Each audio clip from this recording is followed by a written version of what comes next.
আজকে যে রেসিপিটি আপনাদের সঙ্গে আমি শেয়ার করব সেটা বাচ্চা থেকে বড় প্রত্যেকেরই ভীষণ পছন্দ হবে। আজকে বানাচ্ছি পাস্তা ইন হোয়াইট সস।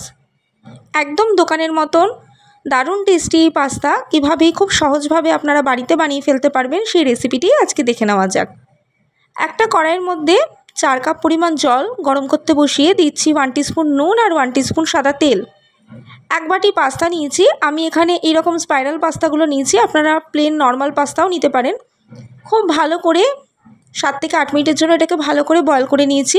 ভালো করে চেক করে নেবেন যে এটা খুব ভালো করে বয়েল হয়েছে কিনা। একটা প্লেটে তুলে নিচ্ছি। আরও একটা কড়াইয়ের মধ্যে দিয়ে দিয়েছি কিছুটা পরিমাণ জল দিয়ে সুইট কর্ন আমি বয়েল করতে দিলাম। এবার কড়াইতে দিয়ে দিচ্ছি 2 টেবিল স্পুন সাদা তেল, 1 টিস্পুন তার মধ্যে দিচ্ছি রসুন কুচি, আর কিছু সবজি নিয়েছি, যেমন নিয়েছি capsicum, yellow bell pepper, red bell paper.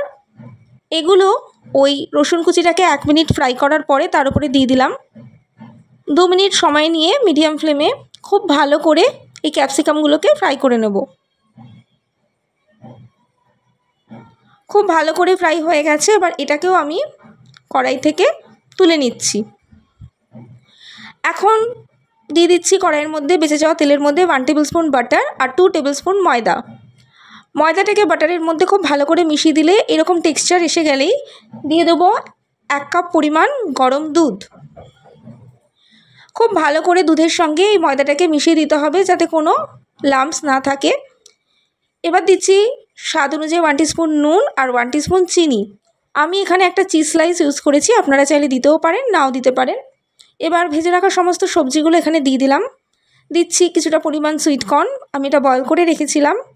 এবার বয়েল করে রাখা সমস্ত পাস্তাগুলো এর মধ্যে দিয়ে দিচ্ছি। খুব ভালো করে সব কিছুর সঙ্গে মিশিয়ে নিচ্ছি। এবার দিচ্ছি কিছুটা পরিমাণ অরিগ্যানো, আমি এখানে 1 টিস্পুনের মতন দিলাম, আর চিলি ফ্লেক্স। আপনাদের বাড়িতে চিলি ফ্লেক্স না থাকলে শুকনো লঙ্কাকেও ছোটো ছোটো কুচি করে এখানে ইউজ করতে পারেন। খুব ভালো করে মিশিয়ে নিলেই আমাদের একদম দোকানের মতন পাস্তা রেডি। অবশ্যই ট্রাই করে জানাবেন কেমন লাগলো।